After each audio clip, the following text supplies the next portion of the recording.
तीसरे विश्व युद्ध की शुरुआत हो चुकी है और यह युद्ध पुतिन के यूक्रेन हमले या फिर ट्रंप का ईरान को निशाना बनाने की वजह से नहीं, यह युद्ध हमारे इंडिया में शुरू हुई है। जो मीडिया सोशल मीडिया से उठ के सड़कों तक भी जा सकती है। देश के युवा पहले से ही परेशान है, नौकरियां कम है, हर जगह दरवाजे बंद हो गए हैं।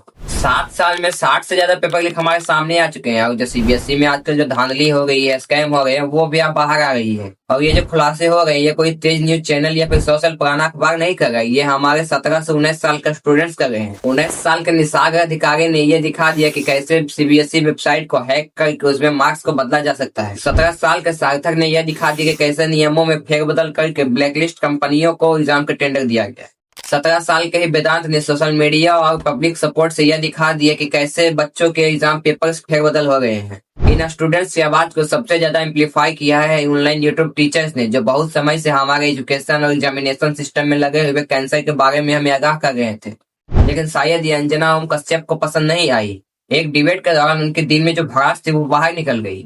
जरा आप ये क्लिप देखिए। और उसमें भी आजकल हो गए हैं स्टार टीचर्स, यूट्यूब वाले स्टार टीचर्स, जिनको कुछ जानना ना कौड़ी, कभी ब्लैक बोर्ड लेकर कुछ एक्सप्लेनर बनाते हैं, खाली व्यूज बटोरते हैं, उटपटांग ग्रैब्स लिखते हैं और उसके बाद से अपने आप को इतना महारथी समझने लगते हैं कि कुछ लोग उनको फॉलो करने लगते हैं उनके तमाशे की वजह से, और फिर वो जाकर जहां पर जो आता है वो बोलते हैं और उसके दम पर फिर वो पैसे वसूलते हैं। अब खान सर ने भी अंजना ओम कश्यप के इंटेलिजेंस पर भी सवाल खड़े कर दिए हैं। क्या अंजना ओम कश्यप का ये लेवल है कि वो पुतिन से बात कर? हम तो कहते हैं कि यहाँ कोई पढ़ा हुआ अपने यहाँ से यूपीएससी या बीपीएससी का कैंडिडेट है, उसका वो इंटरव्यू न ले सकते।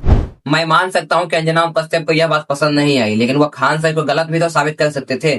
वो स्टूडेंट्स और उनके दर्शकों को यह भी दिखा सकती थी एक्चुअल में उनको कदर है हमारे युवा की। Anjana ji paper leak, paper cancellation पर बार बार शो कर सकती थी। NEET, CBSE, SSC, CUET scam पर इन्वेस्टिगेशन लॉन्च करवा सकती थी। स्टूडेंट प्रोटेस्ट पर बार बार हेडलाइन फोकस कर सकती थी। लेकिन इसके बजाय यूट्यूब टीचर्स को कोचिंग माफिया के साथ जोड़ने की कोशिश की गई। देश में कोचिंग माफिया है, इसमें कोई डिबेट नहीं है, लेकिन वहां भी वो गोदी मीडिया से ज्यादा खतरनाक नहीं हो सकते हैं। सबसे बड़ी मुसीबत तब हुई जब ऑनलाइन यूट्यूब टीचर्स ने मोर्चा खोल दिया। कहती है कि टीचर सबको कुछ आता जाता नहीं है। अच्छा, तो तुम ही पढ़ाओ, हम लोग पढ़ने आ रहे हैं, पढ़ाओ कि 2000 के नोट में चिप लगा हुआ है, पढ़ाओ कि कैसे तलवे चाटे जाते हैं, हम लोग भी आगे सीखेंगे। मैं हमारे माननीय खान सर और यूट्यूब टीचर्स से एक बात कहना चाहूंगा, उन तक ये क्लिप पहुंचा देना। ये गोदी मीडिया है सही, जनता को डिस्पास करने के लिए कुछ भी कर सकती है। आप लोग और हम किसी व्यक्ति विशेष को ट्रोल करने छोड़िए। हमारा मेन मुद्दा है नीट पेपर लीक। आप उस पर सवाल पूछिए और जवाब मांगिए। लोगों को मीडिया के ऊपर से भरोसा जरूर उठ गया है, उन्हें ये दलाली साफ दिख रही है। पहले वो कुछ भी बोल देते थे, लोग मान लेते थे, कुछ भी, लेकिन अब ऐसा नहीं होता है। Thanks to YouTube online teachers. झूठ पकड़ा जाता है और मजाक भी बनता है। आपको वेदांत श्रीवास्तव का केस याद है? 12th का स्टूडेंट जिसने कहा था कि मेरा फिजिक्स का मार्क्स गलत है। उसने जब अपना आंसर शीट मंगवाया तो किसी और का आंसर शीट आ गया। जब यह मामला सोशल मीडिया पर उठा तो बोर्ड ने माफी मांगी। लेकिन सवाल ये कि मेन स्ट्रीम मीडिया ने ये मुद्दा क्यों नहीं उठाया? 17 लाख स्टूडेंट्स में से 11 लाख स्टूडेंट्स ने अपने आंसर शीट मंगाई। ये इसलिए हुआ क्योंकि सोशल मीडिया पर शोर मचा। मेन स्ट्रीम मीडिया को खुद से पूछना चाहिए कि हमने ये मुद्दा क्यों नहीं उठाई। अगर यूट्यूब टीचर्स को गलत साबित करना है तभी भी न्यूज चैनल्स बहुत कुछ कर सकती है।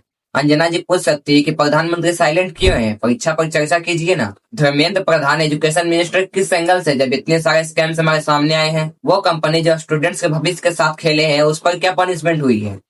ये जो क्लास 12 के स्टूडेंट्स रिसर्च करके फैक्ट सामने ला रहे हैं, ये बड़े बड़े चैनल्स के लिए शर्म की बात है। मेन स्ट्रीम मीडिया ने ये पूरा स्कैम एक्सपोज क्यों नहीं किया? चलो मान लेते हैं ऑनलाइन यूट्यूब टीचर्स 2 करोड़ के, लेकिन वो 2 करोड़ के लोग 2 करोड़ के काम तो कर रहे हैं, लेकिन आप तो मेकअप करके कुछ भी नहीं कर रहे हैं। ये यूट्यूब टीचर्स लोकप्रिय किस लिए हुए? ये यूट्यूब टीचर्स लोकप्रिय इसलिए हुए क्योंकि आज के एंकर की क्रेडिबिलिटी खत्म हो गई है। मुझे ये नहीं पता इन यूट्यूब टीचर्स को देख के किसी ने यूपीएससी करेक्ट किया या नहीं किया, लेकिन मैं गारंटी के साथ कह सकता हूँ अंजना जी को देख के किसी ने यूपीएससी करेक्ट नहीं किया होगा। अगर किसी को नॉलेज चाहिए, एजुकेशन चाहिए, तो वो ऑनलाइन का सहारा ले गए हैं। यही संदेश सीखे ऑनलाइन टीचर्स कितने नॉलेज देते हैं। अगर आप चाहे तो इस वीडियो से बहुत सारे क्लिप लेके यूट्यूब पर अपलोड कर सकते हैं। मैं किसी को कॉपीराइट नहीं दूंगा, लेकिन वीडियो में क्रेडिट देना नहीं भूलिएगा। अगर वीडियो पसंद आई है तो लाइक कर देना, चैनल पर नए है तो चैनल को सब्सक्राइब कर लेना। मिलते हैं नए वीडियो में नए टॉपिक के साथ। धन्यवाद।